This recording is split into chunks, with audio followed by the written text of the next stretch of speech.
It's October. You know, I have to say, I know it's October and it's supposed to be Oktoberfest time, but thank you. After the Kavanaugh hearing last week, it was really hard to enjoy a beer this weekend, I have to say. Anybody else feel like that? The FBI investigation into Supreme Court nominee Brett Kavanaugh has begun. Arizona Senator Jeff Flake, as you probably know, forced the issue last week. Jeff Flake was brave enough to stand up to his fellow Republicans and say, I'll still vote yes, but can we do this next Friday instead? I got yelled at in the elevator. It's kind of crazy to think Brett Kavanaugh could be on the Supreme Court right now if Jeff Flake had taken the stairs, but he didn't. And for now, the Kavanaugh inauguration is on hold. You know, in his testimony before the Senate Judiciary Committee, which is now being picked apart, Kavanaugh was asked about the terms devil's triangle and boofing. These were written in his high school yearbook, and he claimed that devil's triangle was drinking game and boofing was a word for flatulence. But according to a thorough and exhaustive investigation I conducted today on YouTube, there's no record. There's no drinking game called the Devil's Triangle, at least prior to his testimony, though it is a known term for a sexual encounter between one woman and two men. And boofing refers to the act of putting alcohol or psychoactive drugs into your rectum, not flatulence. So if the FBI has Google, this could be very bad news for Brett Kavanaugh. There is some confusion over what the scope of the investigation will be. There are reports that the FBI has been put on a very tight leash, but Donald Trump says the FBI has free reign. Of course, he says the same thing about Melania, and she's in Africa now. So Kavanaugh's testimony rubbed a lot of people the wrong way. In fact, he was so unlikable, Saturday Night Live had no choice but to cast the most repugnant actor in the world to play him over the weekend. What a surprise that Matt Damon would have no other plans on a Saturday. The tippy-top turtle in the Senate, Majority Leader Mitch McConnell, said the Senate will vote on confirmation this week, which is music to the president's ears. You know, to me, I have to say, the president seems to be enjoying this. And I know that sounds weird because it's his nominee, but I have a theory. The theory is he's just relieved there's an investigation into someone's past sexual history that isn't focused on him. It's like a breath of fresh air. So at the White House today, there's still a White House.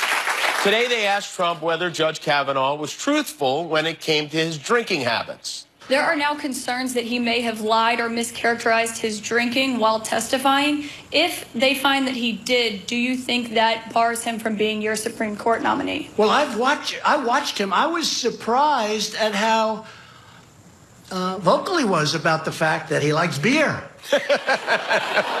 Imagine being so off the rails, you even surprised Donald Trump with something. So if he did lie about his drinking, does that mean you'll pull his... I don't think he did. Okay. Look, here's what... I'm just saying, I'm not a drinker. I can honestly say I never had a beer in my life, okay? It's one of my only good traits. I don't drink. Whenever they're looking for something good, I say, I never had a glass of alcohol. I've never had alcohol. I've just, you know, for whatever reason. Can you imagine if I had? What a mess I'd be? I'd be the world's worst.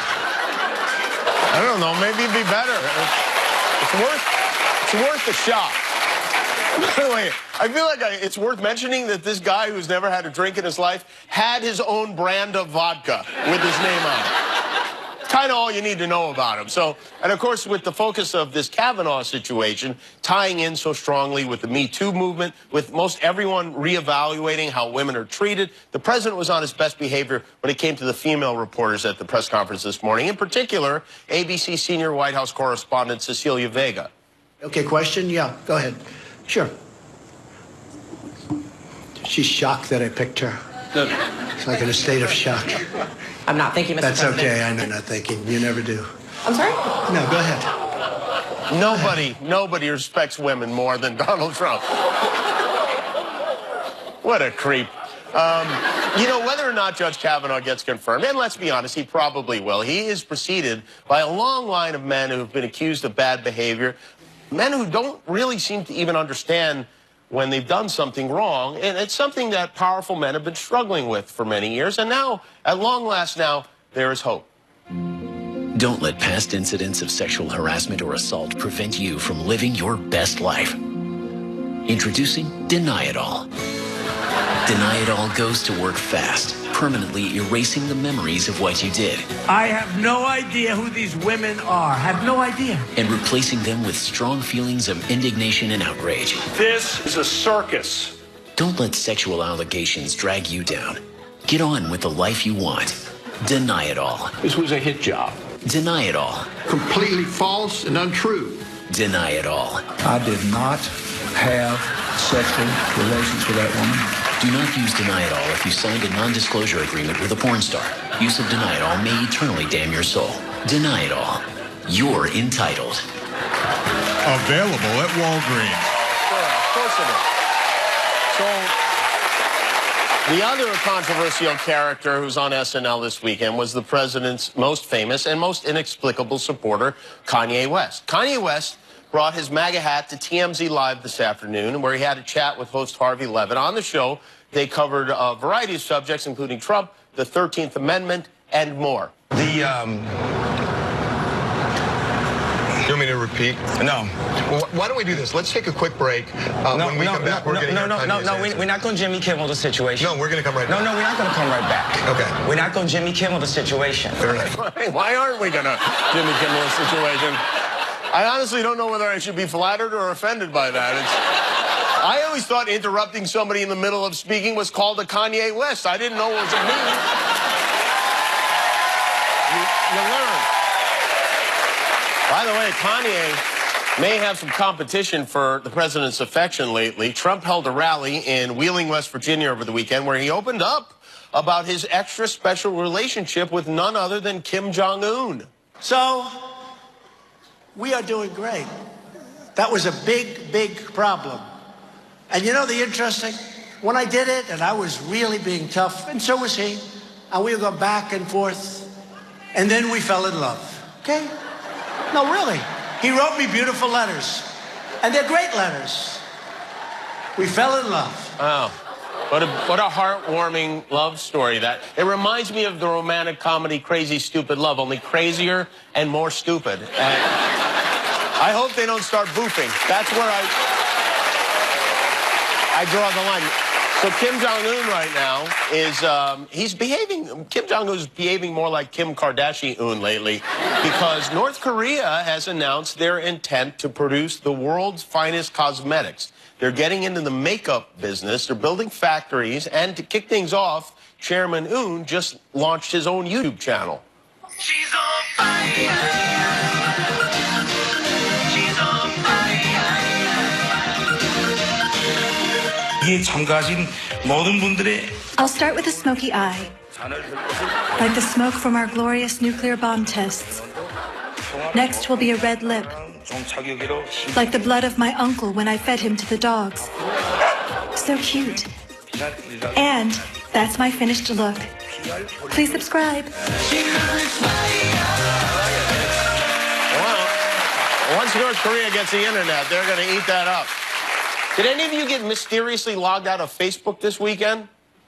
Nobody did, huh?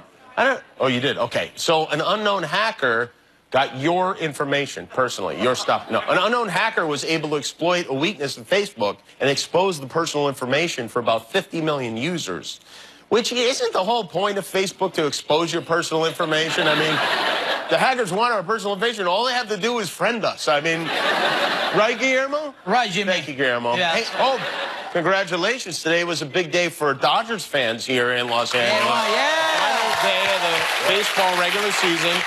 The Dodgers won today. They won all the games this weekend. They won today to win the NL West. They beat the Rockies today in the tiebreaker game. Yesterday, they forced the tiebreaker by beating the Giants, their arch rival. They won that game 15-0. But the real loser in the game was not the Giants. In fact, it was a Giants fan named Steve. It's a towering fly ball down the line. If it's fair, it's gone. It is gone, and a splash hit from Mad Max.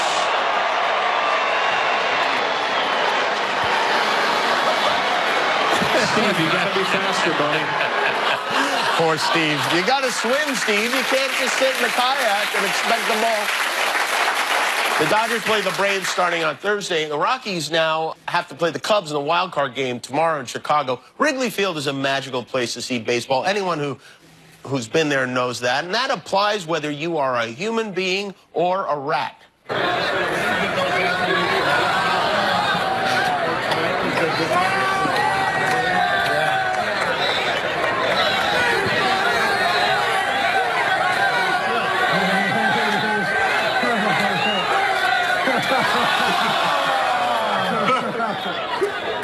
Yeah, when the game turns into a rat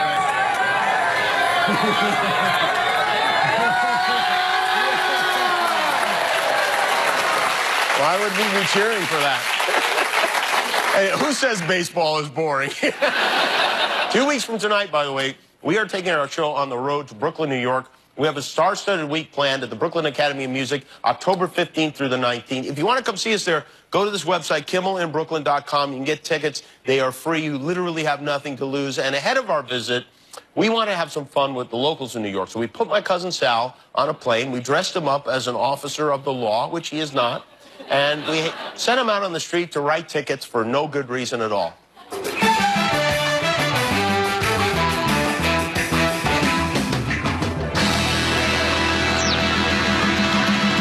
Hi, sir. Where are you headed? I'm headed up to the tobacco store to buy some rolling paper. Okay. And Why are you asking? well, because you've violated a noise ordinance. Me? Yeah, you. How? We heard you walking, and we've had complaints about loud walkers in the area. I'm going to have to write you up. Oh, this is ridiculous. Well, sir, you were making a lot of noise. You know I wasn't? You were. I heard you from Bleecker Street, and we've had complaints. So you're not joking? No. No, I'm not joking. Wait, how can I be walking loudly when I'm wearing these? That's what I want to know. How can you be walking loudly? I'm not believing you're a policeman. You could take it up with the committee later on. What? But I have to write you a check. A check. You're not a policeman. There you go. Policemen don't write checks. He's right. Policemen don't write checks. Policemen don't write checks.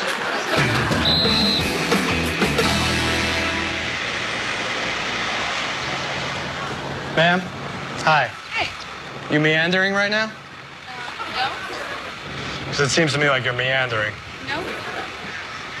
We just can't have people meandering. It slows down foot traffic, and there's been complaints in this neighborhood. Oh, I'm not meandering. You're not meandering? No. Yeah. See? She's walking with purpose. You got it? Okay. You were like this. You were like... Okay. You know what I mean? Sorry, I'm just kind of unfamiliar with the area. Yeah, if you're above 50th Street, they let you meander. But down here, it's a meander-meaner. Okay. All right? I'm sorry, I'll walk a little bit faster. Well, you might be a little slower because you're going to be weighed down by this ticket.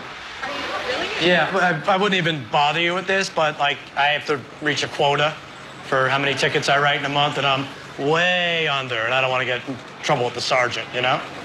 But, I like your hair. Thanks. Thank you. Stop meandering. Sir, can I talk to you a second? What's going on? I'm walking. Yeah? And do you have a license to transport sex toys? I'm good. I'll see you. You're good, too. What is going on with you? I'm on my way to... Just go. So mad at you right now. Oh, you're ridiculous. You're ridiculous to me right now. So frustrating.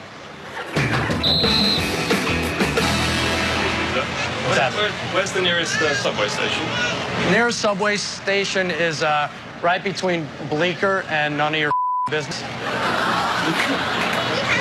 Go find it. Thanks, Rick. Yeah. Don't bother me anymore. How's it going, sir? Can I talk to you for a second? What's going on? You have pizza? Yeah. What do you plan on doing with that? I can't eat it here. Yeah, you can. What about the plate?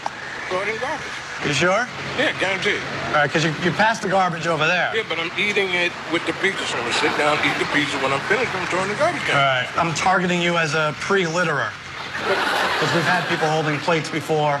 But I'm not gonna, but see, that's the problem. Go ahead. That's making an assumption that I'm gonna pre-litter instead of waiting here, see if I do it, without being conspicuous, then you know that. Right. Well, you're making the assumption that I'm not right in my assumption. But you're making an assumption I'm wrong in my assumption.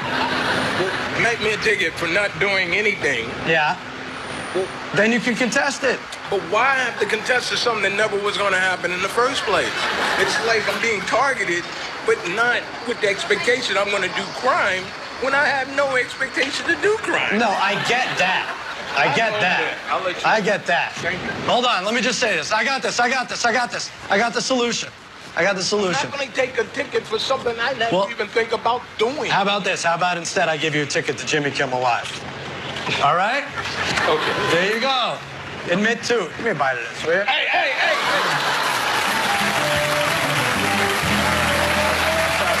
Stay so fit.